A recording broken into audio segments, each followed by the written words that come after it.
The second fundamental problem of calculus is determining the precise area of a region bounded by a continuous curve. This process is called finding an integral. It operates as the direct mathematical inverse to finding a tangent line, which we solved using derivatives. For standard shapes like rectangles or triangles, basic geometric formulas work perfectly. But when we are dealing with irregular, continuous curves, those basic geometric formulas are useless. The space requires fracturing.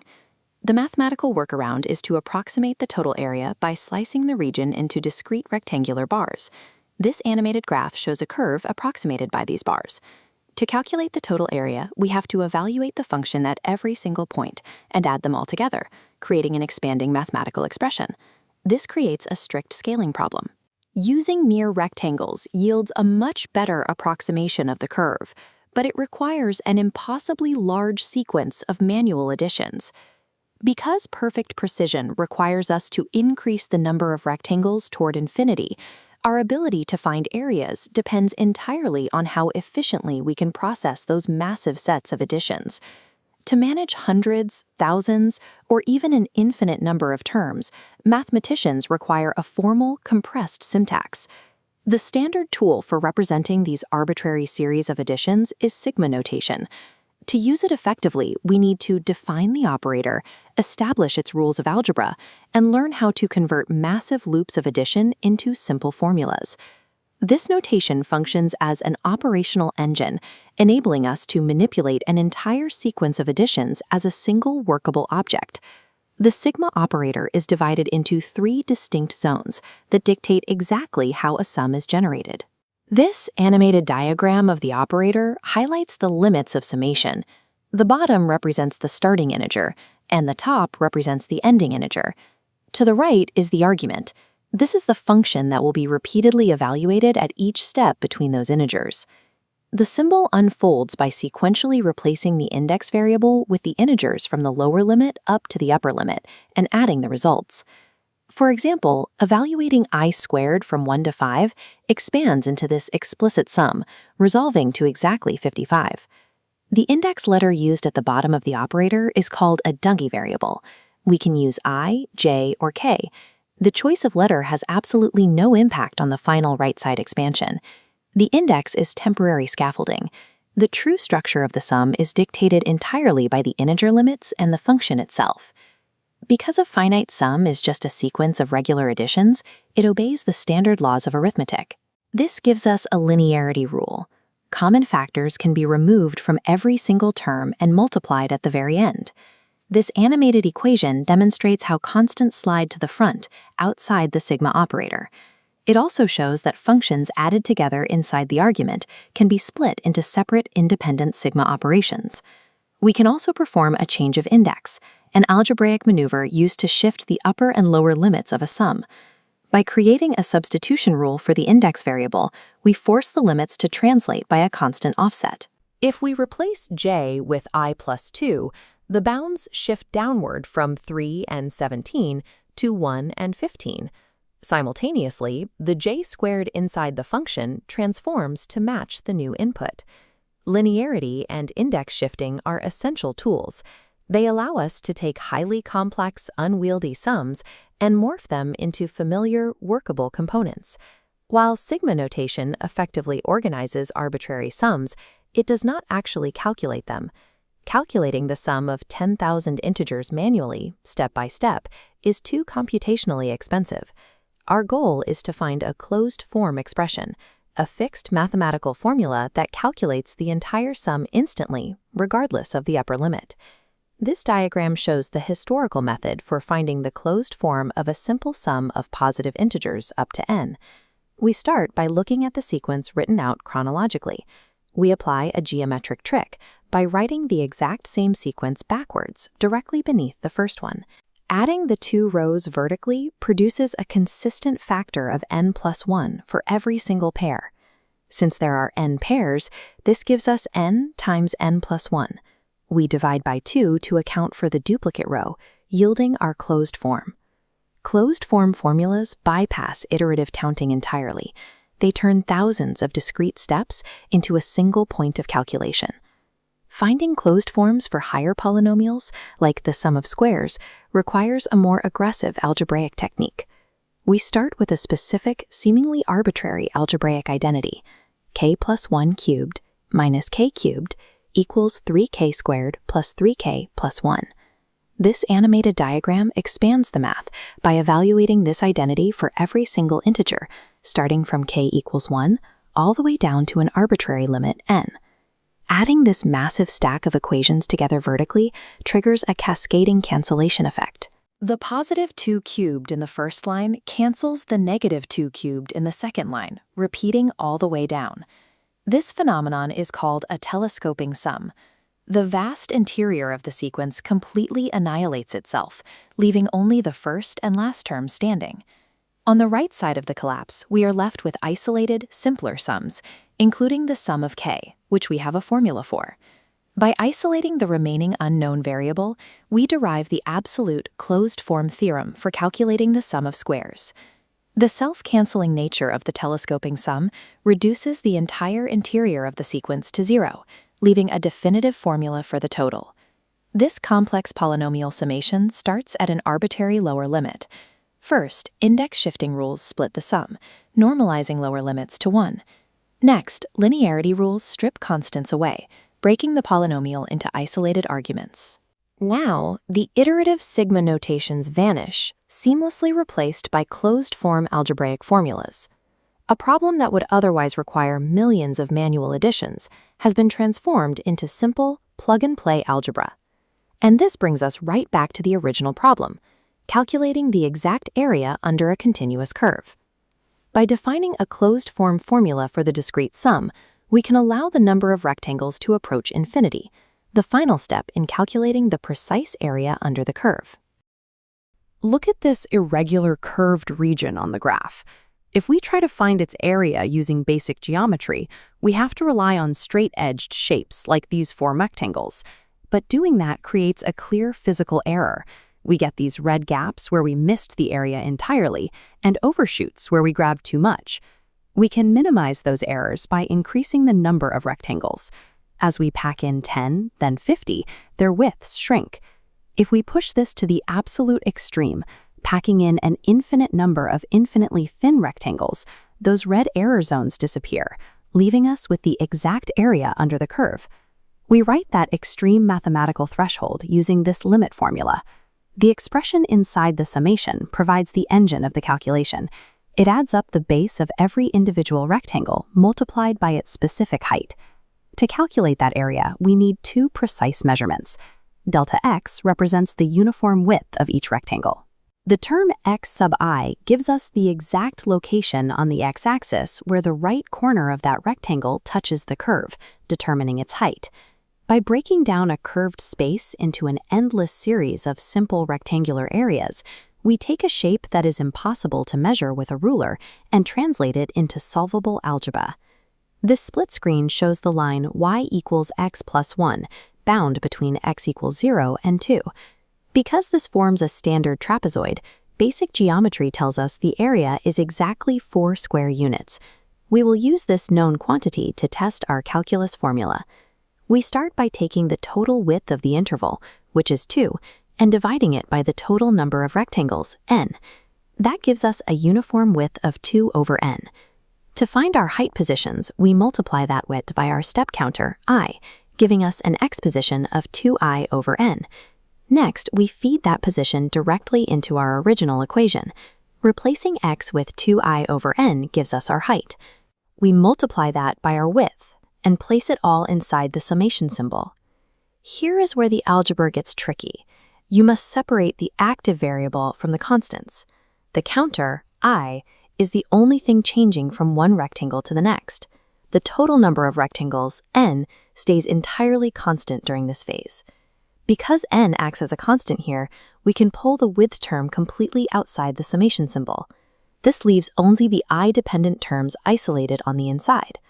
Applying standard summation rules to what is left inside and taking the limit as n approaches infinity, the expression evaluates to exactly 4. The limit process perfectly matches the geometric reality we established at the start. This graph shows the parabola y equals x squared, with a shaded region stretching from 0 to a variable endpoint, b. Standard geometry has no formula for this curved shape, so we have to rely entirely on the limit process. We set up the sum just like before. We plug our position, I times b over n, into the x squared function, and multiply it by our width, b over n. We sweep through and gather every piece that isn't attached to our blue counter variable. Pulling the b's and n's to the front extracts a constant fraction of b cubed over n cubed, leaving just the sum of I squared behind. To complete the summation step, we replace that isolated sum of squares with its algebraic equivalent, a standard polynomial formula expressed entirely in terms of n. We are left with a massive rational function. Pause here and use your standard rules for limits at infinity to evaluate this expression. The lower degree terms drop away, leaving us with an exact area of b cubed over 3. Isolating the active variable allows us to calculate precise areas for polynomial curves that would otherwise be impossible to measure. Take a look at this expression on screen, the limit as n approaches infinity of the sum of n minus I all over n squared. Approaching this strictly through algebra is tedious and prone to arithmetic errors. Factoring out a 1 over n transforms the expression. Separating the fraction into 1 minus I over n times 1 over n identifies the geometric components, our width, delta x, and our specific evaluation point, x sub I. Translating those components into a graph identifies this expression as the area under the line y equals 1 minus x from 0 to 1. This region forms a triangle with an area of 1/2. This visual reference card gives you a reliable 3-step checklist for navigating these problems. Step 1, define your uniform width. Step 2, set up your heights. And Step 3, isolate your counter variable I before evaluating the limit. Limit summations can easily become overwhelming on paper. Whenever the algebra threatens to spiral out of control, anchoring yourself back to the physical geometry of bases and heights gives you a clear structural path to the solution. Calculating the area of straight-edged polygons is simple arithmetic. We divide them into triangles and rectangles. But continuous, fluid curves resist this basic geometry. To measure continuous space, we need a mathematical mechanism that translates discrete, rigid blocks into an exact measurement of continuous area. Over an interval a to b, a continuous curve sections off space either above or below the x-axis. When calculating exact mathematical area, location dictates sign. Space above acts as positive area. Space below acts as negative area, yielding a net signed area. Finding absolute exactness means we cannot rely on estimation. We must mathematically trap this continuous space between rigorous, quantifiable, discrete boundaries. To build these boundaries, we start with the horizontal dimension. Our domain is a closed, finite interval on the real number line, starting at point A and ending at point B. We divide this domain by dropping a finite collection of points into the interval. We call this set of points a partition, denoted as P, which splinters the larger space into a series of smaller subintervals. These internal division points can be placed anywhere. The resulting subintervals do not need to be equal in length. If we isolate one arbitrary subinterval, say the ith segment, we define its specific physical width algebraically as delta x sub I. Because the gaps are uneven, we need a control variable for the entire set. We find the absolute widest subinterval in the entire partition. This maximum width is called the norm of the partition, written mathematically as the variable p encased in double vertical bars. Isolating this single maximum width gives us a powerful mathematical lever. By forcing the norm to approach 0, we guarantee that every other subinterval in the partition simultaneously collapses toward a width of 0. With our interval partitioned, we bring back the continuous function f of x hovering above it. Because the function is continuous, the extreme value theorem states it must reach a specific lowest point, L sub I, and a highest point, u sub I, within every individual subinterval. This visualization shows the lower Riemann sum. We calculate this by building rectangles on each subinterval, restricting their heights strictly to the local minimums. The resulting geometric shape is pinned entirely beneath the curve. Adding the areas of these minimum rectangles yields a concrete numerical value that is guaranteed to be less than or equal to the true area. It forms a strict lower mathematical bound. We repeat the process for the upper Riemann sum. This time, the rectangles project upward, their heights locked strictly to the local maximums. This creates a blocky shell that completely encases the curve from the outside. If the function dips below the x-axis, the maximum or minimum yields a negative height. Multiplying that by the positive width of the subinterval produces a negative rectangular area. Regardless of position, the geometry forces an absolute mathematical inequality. The lower Riemann sum must always be less than or equal to the upper Riemann sum. The true area is rigorously trapped inside this quantifiable cage, greater than every possible lower sum and less than every possible upper sum. We squeeze this cage through refinement. Adding more points increases the lower sum and decreases the upper sum, tightening the bounds around the trapped area. To see this convergence mechanically, take the curve y equals x squared over the interval from 0 to a. On the left is our geometric refinement, on the right the corresponding algebra. We divide the interval into n equal subintervals. Calculating the upper and lower bounds for these rectangles requires applying the standard algebraic formula for the sum of squares. We then take the limit as n approaches infinity. The algebra dictates exactly what happens to those sums of squares. The discrete lower bound formula reduces to a cubed over 3, and the discrete upper bound formula also reduces to exactly a cubed over 3. This defines integrability. A function is integrable if and only if there is exactly one real number that satisfies the squeeze, trapped between all possible lower and upper sums.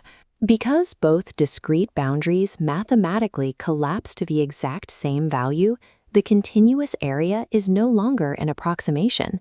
The exact area is proven to be a cubed over 3. This proof relied on perfect local maximums and minimums, but constructing the exact area does not actually require them. Instead, we can choose a completely random point, called a tag, within each subinterval. We build our rectangles so their heights intersect the curve exactly at these arbitrary tags. This construction is the general Riemann sum. The heights are no longer locked to the highest or lowest points, yet the squeeze logic holds. Because this arbitrary sum is physically built inside the same subintervals, it remains trapped between the established upper and lower bounds. We apply our control variable. As the norm of the partition approaches 0, the infinite random rectangles are forced to converge. As long as the widest gap shrinks to 0, the location of the tag becomes irrelevant. Any arbitrary sampling protocol resolves perfectly to the singular, exact continuous area. This mechanism, taking the limit of the general Riemann sum as the partition norm collapses, is exactly what mathematicians encode into standard calculus shorthand, the definite integral.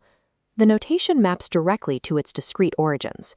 The limit and the summation sigma stretch and merge into the elongated s of the integral sign. The arbitrary tag f of c sub I becomes the continuous function f of x, and the discrete width, delta x, transforms into dx. In this form, dx acts as the differential, indicating that the widths have become infinitesimally small. The x itself is merely a dummy variable of integration, a placeholder mapping the continuous domain.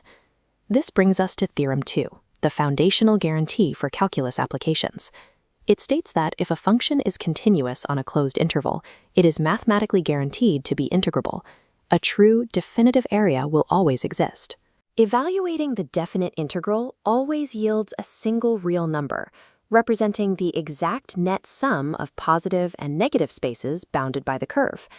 The definite integral notation formalizes the transition from finite algebraic sums to an exact measurement of a region's net signed area.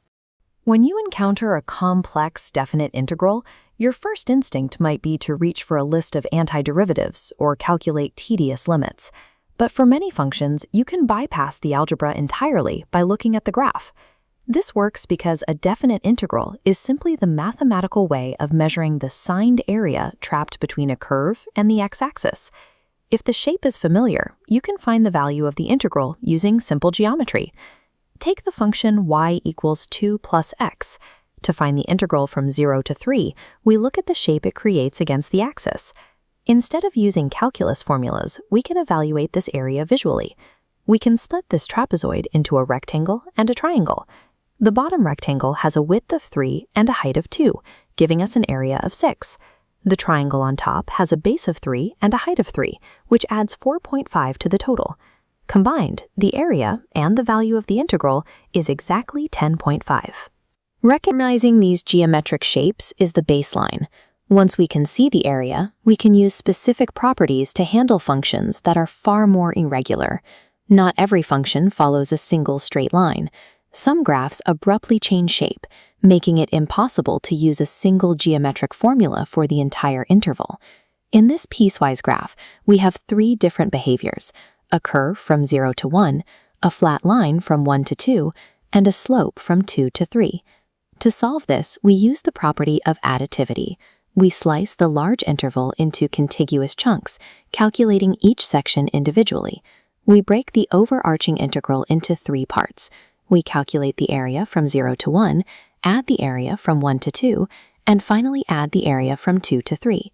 Summing these results gives us the value for the entire range. Because an integral effectively multiplies height by width, the signs are directional. When the curve dips below the x-axis, the height is negative, meaning that region subtracts from the total area.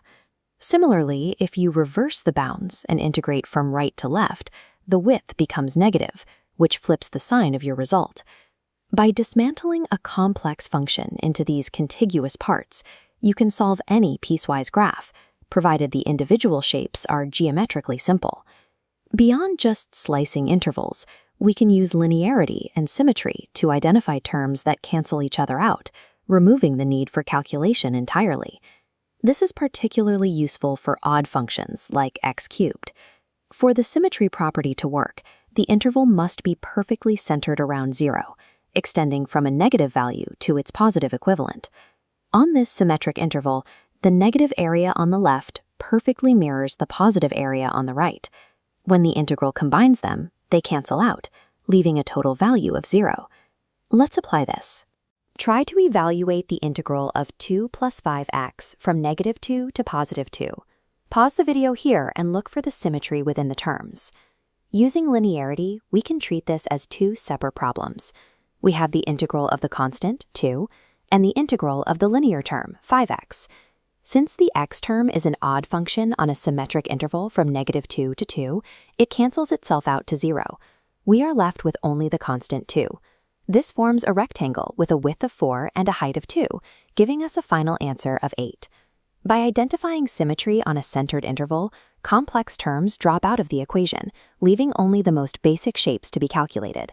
We can find the total area under a fluctuating curve, but how do we determine its average height over an interval? The mean value theorem for integrals provides the answer. To find the average value, we imagine taking the irregular, bumpy area under the curve and reshaping it into a uniform rectangle with the exact same width. As the area levels out, the height of this new rectangle represents the average value of the function. Because the total area hasn't changed, we can say that the area is equal to the width, b minus a, multiplied by this average height.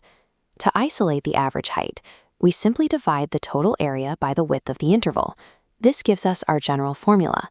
The average value equals 1 over b minus a times the integral of the function. Before calculating an antiderivative, check your geometric toolkit. Remember, the integral is simply the area under the curve. Below the axis is negative. Reversed bounds flip the sign, and odd functions on symmetric intervals cancel to 0. Use these properties to simplify the problem first. For centuries, calculating the area under a curve meant performing an endless addition of rectangles. The thinner you made the rectangles, the more accurate your answer, but you could never reach a perfect total without an infinite number of calculations. The breakthrough came from looking at how area accumulates. If we define a function for the area under this curve, the rate at which that area grows at any point is exactly equal to the height of the curve itself. Because the area's derivative is the function itself, the area function is simply the antiderivative. This allows us to find the total area between point A and B by calculating the antiderivative at the end of the interval and subtracting its value at the beginning. To find the area under a sine wave from 0 to pi, we take the antiderivative, negative cosine, and evaluate it at the boundaries. negative cosine of pi minus negative cosine of 0 simplifies perfectly to 2. This theorem bridges the gap between geometry and algebra, turning the pursuit of infinite shapes into a calculation of 2 points. Finding the antiderivative is half the battle. The final subtraction is error-prone. We drop the constant of integration, the plus c, because it exists in both evaluations. When subtracting the lower bound from the upper, the constant zeroes itself out. In a polynomial integral from -1 to 2, signs are the primary obstacle. Plugging in a negative lower bound creates a string of terms that must be subtracted as a single unit to avoid a calculation error. Physical area problems often require an extra layer of algebra. Take this downward-facing parabola. Before we can integrate, we must find where the curve meets the x-axis. Solving for the roots gives us 0 and 3, which define our lower and upper bounds for the area calculation. Success depends on mapping these algebraic solutions directly onto the physical geometry of the curve. We can also work in reverse by finding the derivative of an accumulated integral. This is the first part of the fundamental theorem. Since derivatives and integrals are inverse operations, they effectively cancel one another out. The upper bound, x, replaces the variable t in the final expression. The complexity increases when we move from a lone variable to a function like 5x. Simply plugging 5x into the function is only the first step. In this context, 5x acts as an inner function, leaving the derivative incomplete. The chain rule dictates that the entire result must be multiplied by the derivative of that upper bound. In this case, we multiply by 5 to account for the boundary's rate of change. See if you can apply this to a double challenge. Pause the video and differentiate this integral where both boundaries are functions. Boundaries serve as the inner function in this operation, triggering the chain rule whenever they are anything other than a simple x. Solving this requires splitting the problem into 2 separate integrals that both start from a constant. The first term follows our standard pattern, substitution and the chain rule multiplier of 3x squared. We do the same for the lower bound, calculating its derivative and subtracting the entire expression from our first result. After a bit of algebraic cleanup, we arrive at the final expression. This theorem provides 2 sets of tools. Part 1 gives us mechanical rules for differentiating areas, while Part 2 provides the method for finding exact boundaries. By linking differentiation and integration, complex problems in geometry are reduced to a few lines of algebra. If basic integration reverses basic differentiation, then the method of substitution serves as the inverse of the chain rule. It allows us to unpack complex nested functions by breaking them down into their individual components. Take this integral of x over x squared plus 1. To solve it, we first identify the inner function. We'll highlight the denominator, x squared plus 1, in blue, and the remaining terms, x dx, in red. We define a new variable, u, to represent that inner core. Setting u equal to x squared plus 1, we find its derivative, du, is 2x dx. We are looking for the relationship between this new du and the red terms still inside the integral. While we have 2x dx in our derivative, the integral only contains x dx. By dividing both sides by 2, we find that 1/2 du equals x dx. This creates a perfect match for the remaining terms in our original equation. Now we swap the terms. The complex fraction is replaced by 1/2 the integral of 1 over u du. This is a standard form that integrates to 1/2 the natural log of u. Substituting our original terms back into the expression gives us 1/2 the natural log of x squared plus 1 plus c. Isolating the nested core and balancing its derivative provides a consistent template for managing complexity. This logic allows us to reduce multi-step equations into standard, solvable forms. Definite integrals introduce an additional layer, boundaries. Here we have the cosine of the square root of x plus 1 over the square root of x plus 1, evaluated from 0 to 8. These limits are defined specifically for the variable x. According to Theorem 6, when we shift the variable from x to u, every part of the integral's universe must change to match. This includes the start and end points of the integration. We begin with the same substitution steps, setting u equal to the square root of x plus 1. Its derivative, du, is 1 over 2 times the square root of x plus 1 dx.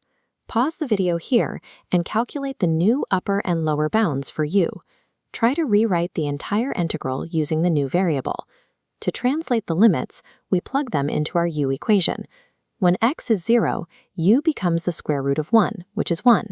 When x is 8, u becomes the square root of 9, which is 3. Now we execute the integral purely in terms of u, integral 2 cosine u from 1 to 3. This gives us a final numerical value of 2 sine of 3 minus 2 sine of 1. Because we translated the limits, we don't need to revert to the x variable at the end. Treating these boundaries as variable-specific ensures the calculation remains logically consistent. This prevents the error of evaluating a u-based equation using the original x limits. In many integrals, the derivative isn't immediately isolated. In this problem, sine cubed x times cosine to the 8th x, the structure of the powers requires us to reorganize the expression before the substitution can be applied. For odd powers, we can deliberately separate one function to act as our du. We'll move one sine x to the end of the expression, which leaves us with sine squared x grouped with the rest of the terms. Now we use a Pythagorean identity to rewrite that remaining even power. On the scratchpad, we convert sine squared x into 1 minus cosine squared x. When we substitute this identity back into the integral, the entire equation is expressed in terms of cosine, with our single sine x waiting at the end to complete the du term. With the terms reorganized, we set u equal to cosine x, and du to negative sine x dx. After expanding the polynomial, we arrive at the final result, 1/11th cosine to the 11th x minus 1/9th cosine to the 9th x plus c. Algebraic manipulation is more than just preparation. It is the mechanism that allows us to reshape an equation until it fits a recognizable substitution pattern. We face a different challenge when integrating even trigonometric powers. In the integral of sine to the 4th x, there is no odd power to peel away, meaning we cannot easily form a du term. Instead, we use a double angle formula to reduce the power. We rewrite sine to the 4th as sine squared squared, then replace the inner function with the identity 1 minus cosine 2x over 2. For higher even powers, we must apply this identity multiple times. As we expand the square, a new cosine squared term appears, requiring us to apply the double angle formula again to eliminate the remaining exponent.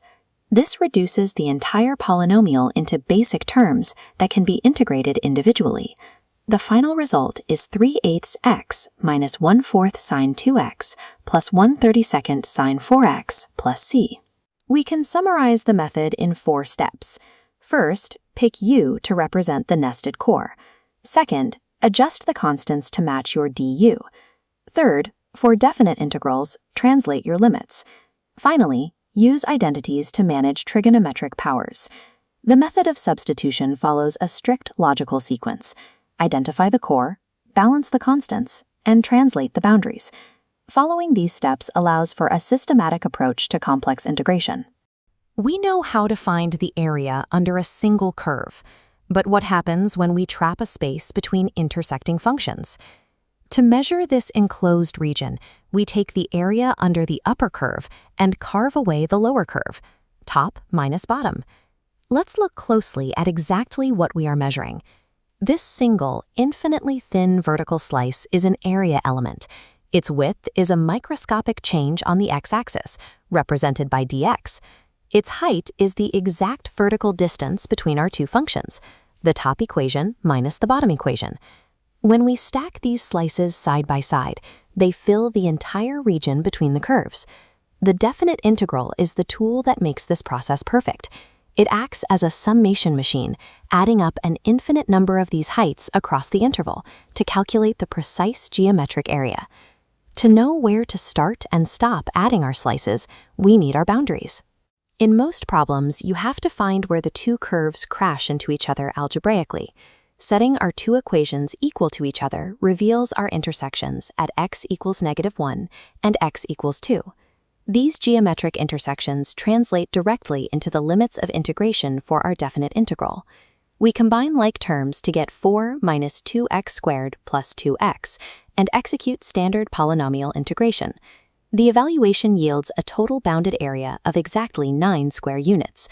Rigidly following the top minus bottom order is mandatory. If you reverse it, you are telling the integral to calculate negative slice heights, which results in a negative area. Look at the graphs of sine and cosine bounded between 0 and 2 pi. The curves cross each other, meaning the top curve suddenly dips below the bottom curve halfway through the region. Try this yourself. Pause the video. The first intersection is at x equals pi over 4. Find the very next algebraic intersection and attempt to set up the sequence of integrals. The next intersection lands at 5 pi over 4. Because the functions trade positions, we must split our setup into 3 separate integrals. Sine is the top function in the middle segment, but cosine is the top function in the first and third segments. We swap the subtraction order in each integral to match. This splitting process is the practical application of absolute value. Geometry dictates that area must be positive, so we enforce positive slice heights whenever the functions cross. Sometimes vertical slicing is a trap. Take a look at the plane region bounded by a sideways parabola and a straight diagonal line. If we try to sweep a vertical rectangle across this shape, we hit a wall on the far left side. Both the top edge and the bottom edge of our slice hit the exact same parabolic curve. To solve this, we rotate our rectangles and slice horizontally. Now, as the slice sweeps up and down, its right edge always touches the line, and its left edge always touches the parabola. This new horizontal slice has a vertical thickness of dy. Its length is the rightmost function minus the leftmost function. The choice between dx or dy isn't arbitrary. It is dictated completely by the geometry of the region, ensuring your area slice stays anchored between 2 distinct continuous boundaries. We find y-bounds by setting the equations equal. Solving y squared minus 12 equals y gives intersections at -3 and 4. We integrate from -3 to 4, subtracting the left parabola from the right line, yielding an area of 343 over 6. You now have a repeatable framework for any area problem, regardless of complexity. Follow these 4 steps. Sketch the boundaries, find the intersections algebraically, choose your slice based on the geometry, and integrate the positive difference. The integration is the mechanical finish. Mastering the calculus of areas is about mastering the initial geometry. Visualize the slice first. The calculus will follow.